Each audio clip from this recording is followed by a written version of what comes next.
திரு செந்தில், இப்போ நம்ம கிளம்புறப்ப சூர்யா சொல்ற பாயிண்ட் அப்படின்றது இன்னைக்கு அப்படி தோணலாம், திடீர்னு வச்சுட்டாங்கன்னு. ஆனா ஒரு வருஷம் முன்னாடியே வச்சிருக்கிறாங்க. இப்போ வாக்காளர்கள் தொண்டர்களை தயார்படுத்துறதுன்றது ஒண்ணு.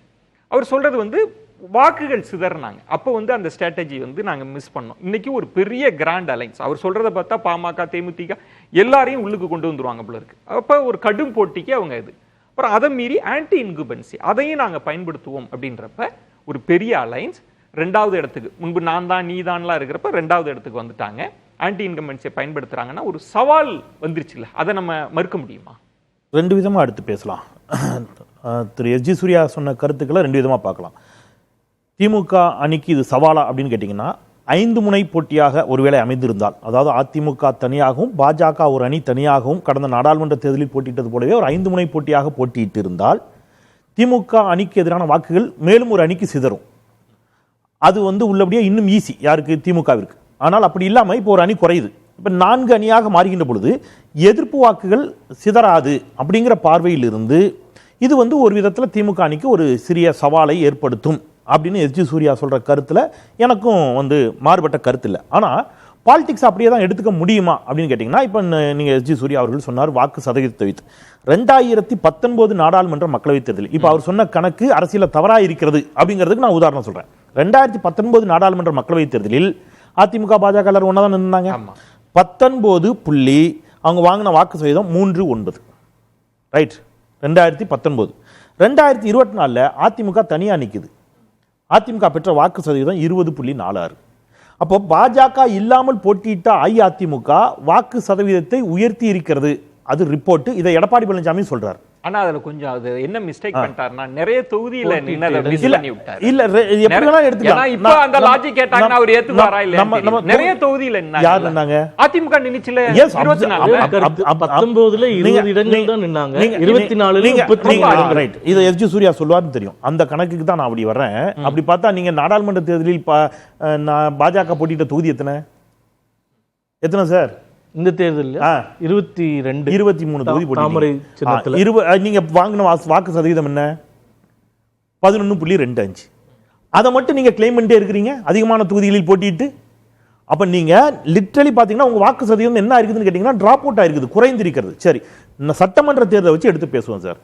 தமிழ்நாட்டில் சட்டமன்ற தேர்தலில் பாஜகவோடு திமுகவும் அதிமுகவும் கூட்டணி வைத்திருக்கிறதா? ஆம், வைத்திருக்கிறது. 2 எலெக்ஷன்ல 2001 திமுக கூட்டணி வச்சது, தோத்துடுச்சு. அதன் பிறகு 2021 அஇஅதிமுக கூட்டணி தோத்துடுச்சு.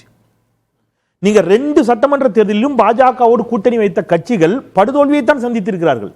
நாடாளுமன்ற தேர்தலில் கணிசமான வெற்றியை பெற்றிருக்கிறார்களா என்றால் பெற்றிருக்கிறார்கள். ஏன்னா அகைன் நான் திருப்பி சொல்றேன், அது ஒன்றிய அரசு நாடாளுமன்றத்திற்கான தேர்தல், பிரதமர் யார் என்பதற்கான தேர்தல். நீங்க சட்டமன்றம்ன்றதுனால ஒரு தேர்தல் போலவே இன்னொரு தேர்தல் இருக்குமான்ற ஒரு கேள்வி.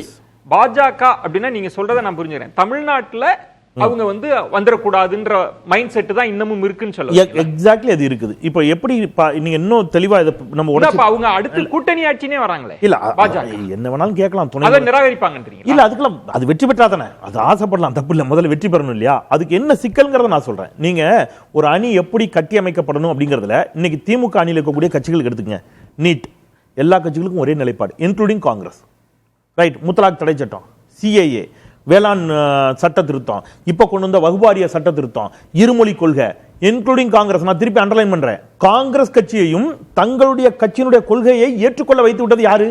திமுக. எல்லாமே பிஜேபி எதிர்ப்புல எல்லாரும் ஒன்று சேர்ந்துட்டாங்க. பிஜேபி எதிர்ப்புல மட்டும் இல்ல, அதான் சொல்றேன், பிஜேபி எப்படியாவது ஆட்சிக்கு வரக்கூடாது என்பதற்காக ஒன்று சேரவில்லை.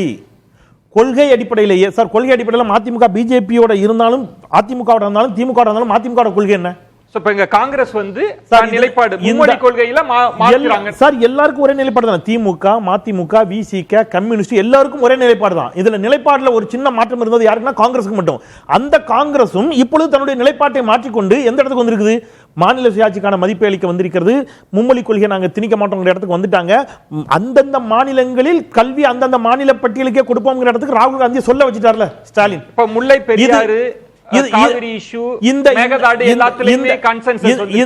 இந்த இஷ்யூ எல்லாமே காங்கிரஸ் இல்ல, நாளைக்கு கேரளாலேயே திமுக ஆட்சிக்கு வந்தாலும் பிரச்சனை இருக்கும். 2 ஸ்டேட்டுக்கு இடையிலான பிரச்சனை. இதுக்கு தீர்வு எங்க போகுது? சுப்ரீம் கோர்ட்டுக்கு போகுது. சுப்ரீம் கோர்ட் என்ன தீர்ப்பு கொடுத்துச்சு? அதுல தமிழ்நாட்டுக்கு வஞ்சகம் செஞ்சது யாரு?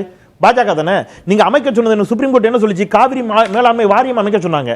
நீங்க அமைச்சு கொடுத்தது என்னது? காவிரி மேலாண்மை வாரியம் அமைக்க சொல்லிச்சு. நீங்க அமைச்சு கொடுத்தது ஆணையம். அப்ப நீங்க சொல்றது செந்தில், இப்போ கெமிஸ்ட்ரின்றது சுத்தமா இல்லாத ஒரு அணியா இருக்கு. சுத்தமா இல்லாத அணி. பாஜகன்றது அந்த அணிக்கு இன்னும் கூடுதல் சுமை சூடுது. அதுக்கு நான் ஒரு உதாரணம் சொல்றேன். இன்னைக்கு நான் 2 உதாரணம் சொல்றேன் சார். ஒன்னு, அதிமுக நிர்வாகி அழுறார் சார். இன்னைக்கு எல்லா ஊடகங்களும் நீங்களும் பார்த்திருப்பீங்க, நண்பர்களும் பார்த்திருப்பாங்க. நிர்பந்தம் காரணமாக பாஜகவுடன் கூட்டணி வைத்து விட்டோம், இஸ்லாமியர்கள் யாரும் வருத்தம் கொள்ள வேண்டாம் என தழுத்தழுக்க பேசி அழுகிறார் திருப்பூர் மாமன்றத்தினுடைய எதிர்க்கட்சி கொறடா கண்ணப்பன். பாஜகவுடன் கூட்டணி வைத்தது ஒருபுறம் வருத்தமாக இருந்தாலும், அடுத்த லைன் தான் அண்டர்லைன் பண்ணும், இயக்கத்தை காப்பாற்ற வேண்டிய சூழ்நிலை நமக்கு உள்ளது. முன்னாள் எம்எல்ஏ குணசேகரன். இயக்கத்தை காப்பாற்றணும்னா என்ன சார் அர்த்தம்? இதுக்கு இயக்கத்தை இவங்க காவு கொடுக்க போறாங்கன்னு அர்த்தம். பாஜக மிரட்டுதுன்னு அர்த்தம். சூர்யா சொன்ன மாதிரி அவர் 100% இது அப்படியே ஜெல் ஆயிடுச்சுன்னா நான் சொல்ல அவரே சொல்றார். சில மண்டலங்கள்ல அப்படிலாம் இருக்கு. இன்னும் 1 வருஷம் இருக்கு சார். அப்ப திமுக எதிர்ப்புல அது ஜெல் ஆகாதா? இந்த கண்டிஷன் இப்படியே ஆகாதுங்கிறேன் சார். நான் இப்படி சொல்றேன் சார். திமுகவுக்கு ஒரு சிக்கல் எப்போ வந்துச்சு? 2009 திமுகவுக்கு ஒரு பெரிய நெருக்கடி வந்துச்சு. என்ன நெருக்கடி வந்துச்சு? காங்கிரஸோடு கூட்டணி. அப்போ ஈழப்போர் இன்ன பிற விவகாரங்கள்லாம் வருகின்ற பொழுது, நீங்க சொன்ன இதே மாதிரியான முல்லை பெரியார் காவிரி பிரச்சனை வருகின்ற பொழுது, மொத்தமா ஒன்றியத்திலும் காங்கிரஸ் ஆட்சி, கேரளால காங்கிரஸ் அரசு. நீங்க என்ன பண்ணுவீங்கன்னா காங்கிரஸோட கூட்டணி இழுக்கிறீர்கள். நீங்க அப்ப காங்கிரசினுடைய எல்லா தவறுகளுக்கும் சேர்த்து பதில் சொல்ல வேண்டிய நெருக்கடி யாருக்கு ஏற்பட்டுச்சு? திமுகவுக்கு ஏற்பட்டுச்சு. அந்த நெருக்கடி இப்ப யாருக்கு வரும்னு கேட்டீங்கன்னா பாஜகவுக்கு வரும். நீங்க களம் இப்போ ஆன்டி ஸ்டாலின் அவர்கள்னு வரப்போகுதா இல்ல ஆன்டி மோடி அப்படின்னு வரப்போதா? 20 இல்ல ரொம்ப ஒருவேளை ஆன்டி டிஎம்கேன்னு வந்துட்டா இதெல்லாம் அடிபட்டுறாதா? இல்ல அதுதான் சொல்றேன். நீங்க 2 விஷயம். ஆன்டி டிஎம்கேங்கிறது அல்ல களம். இங்க இஷ்யூஸ், தமிழ்நாட்டுடைய இஷ்யூஸ், அது அப்படிதான் இப்போ இஷ்யூஸா தான் போகும். இஷ்யூஸை முன்வைக்கின்ற பொழுது நீட்டை முன்வைக்கும் திமுக.